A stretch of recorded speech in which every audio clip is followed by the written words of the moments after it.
What is up today, guys? Today, just kind of a bit of a brainstorming session, if you will.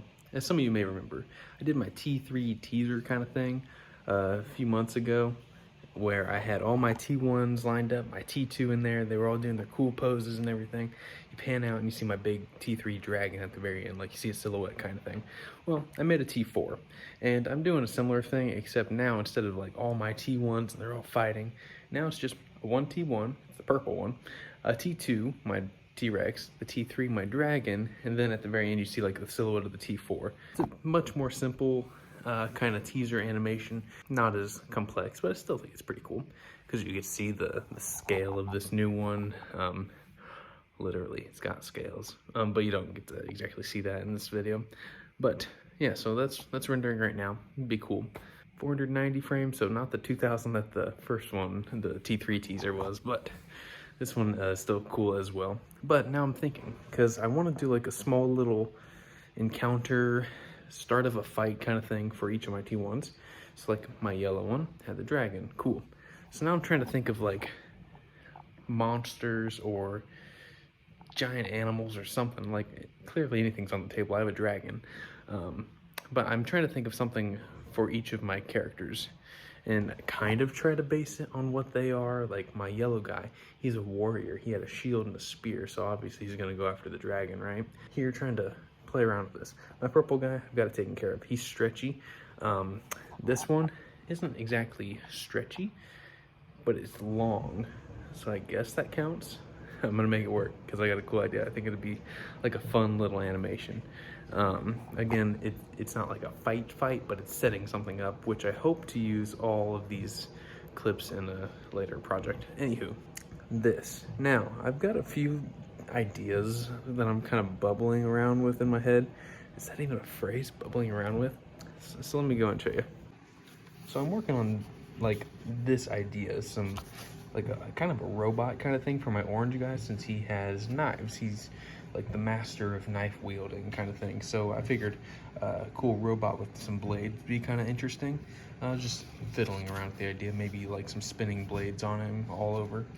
Now for this guy, my blue guy, I don't know what I want to do, but I had the idea of putting some verts on there, like rigging specific vertices and pulling them off to make like a speed effect. I really don't know how I would do that because it's not something I've ever done, but I think it would be cool. And something that I'm trying to do, maybe not as like an exact goal, but I would like to anyway, is make each new model cooler in some way, shape, or form. Like have something that the previous one did not. So I made my T1, cool, there wasn't one before that, but my T2 had a jaw, like, and toes and everything. So my T-Rex was more complicated than my T1. My dragon had wings, which was more complicated than the T-Rex. Now this T4, it's not exactly more complicated, it's actually much more simplistic than my dragon, but it's got a new element in which it can open its jaw, and then I've rigged it so that the teeth kind of, they're like back here, but then they can latch out like that. They unfold, if you will, and it's got a tongue that I can like animate, and I even had a set driven key so it like shrinks into the mouth, and then the mouth can open and it can grow and expand out. So I think that'd be pretty cool once I get around to animating it. But yeah, that's kind of what I mean by like I try to improve upon them. Not necessarily like it must be more and more complicated, but just do something a little different in each model. Each model feels special, if you will, and I can then take that skill, apply it to the next model, and maybe do something different there. So it's not like something I'm mandating, but it's something that I'm like, you know what, maybe I can. Can I do it? Let's find out, kind of thing. All right, so these are two ideas that I know I kind of want to work with. For sure, I want to do a robot with spinning blades all over him. I think that would be super cool. Like to animate them still in place on him, I think that'd be really cool.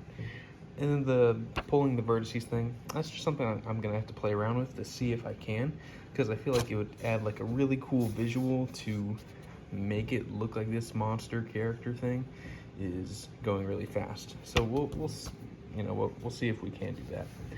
Another one I'm playing around with is just a really big spider. I don't know if I want to do this one yet, but if I did, maybe against my black T1, he can take himself apart, like take his head off, take his arms off, and stuff like that. He's very detachable. So, I don't know. I figured, you know, My black one is kind of spooky. He can take his head off and he's still, you know, functional. Spiders are spooky, especially a giant spider. Oh gosh. My only concern is I would have to look at reference images of spiders, and that might spook me, so we'll see about that. I know for a fact that I want to do a bear. I want a bear. I love bears. Bears are my favorite animal. I just have to figure out which one I'm going to pair him up with. Is he going to be an ally? Is he going to be an enemy? My T2 T-Rex is an ally, whereas my dragon is an enemy. And then this T4, that's rendering after you get past the T1 and the T2 here, my T4 is an enemy as well. I think I would want the bear to be an ally, honestly. So I don't know. We'll see. Then I was like, a shark. And if I do a shark, is it going to be like a humanoid shark, where it's just the head of a shark, or like the body of a more humanoid monster-y kind of guy, or is it just going to be like an actual shark that can fly through the air? Who really knows? Touching upon the shark thing there, I know that I want some sort of aquatic animal, so I'm not sure what I want there. And I know that I want a quadruped, something on all fours besides my dragon, because that kind of, it can fly as well. So we'll just have to see about that. So I'm just playing around with a few things that I can maybe work with. This is my shark guy that I was like, is he gonna be a humanoid? Is he not? I don't know. Just a bit of a tease. Maybe my yellow guy is gonna get some armor, maybe, if I just get around to modeling it. But yeah, that's just kind of where we're at for right now. Just playing around with some stuff while that little teaser thing that'll show you the silhouette renders. But that's pretty much it for this one, guys. So if you guys have like any ideas or anything I can maybe branch off of, feel free to leave it down in the comments below. So here's who I need enemies for. I need an enemy for my red guy, my animation guy. Honestly, go all out with this one. I am stumped. I'm gonna create some sort of virus that he can fight. I don't know. So my blue guy, like, I know I want to do the pull vector thing, but I don't know what to have him fight. A monster, an animal, a creature, I don't know. Yellow guy's taken care of, purple guy's taken care of. Green guy, he has the ally of a T-Rex, but I don't know who he's gonna fight yet, so I still need to figure that one out. And he's pretty much a Green Lantern, in a sense. He can model things, create whatever he wants. My orange guy, I kind of know what I want. A robot filled with blades and just pointy things. The black one, I want something spooky. I don't know if I want to go a skeleton, a zombie, a giant spider, something like that, but he can take himself apart, take his head off, all that. My original idea is to have him be able to take his head off, then light it on fire like a fireball and throw it. But I don't think my computer can exactly handle the fire effect. If I can get it to, that's something we might do. So, we'll see about that. My white T1, he's pretty much a light and a ghost in a sense. He's a few things. He can fly, he can phase through things, and he can glow like that kid from Sky High. So there's that. And then my gold one is just super strong. That's what he is. And I think my bear might be an ally to the gold guy, so you know what, we'll see about that. But I don't have an enemy for him, so we need one. And that's pretty much it for this one, guys. If you guys have any ideas, opinions on monsters, creatures, animals, whatever, that these guys can fight or encounter in a similar way that my yellow one encountered my dragon, go ahead and let me know in the comments down below. But that's pretty much it for this one, guys. If you guys would, please like, comment, share, subscribe, and I'll see you guys in my next video. See you guys later.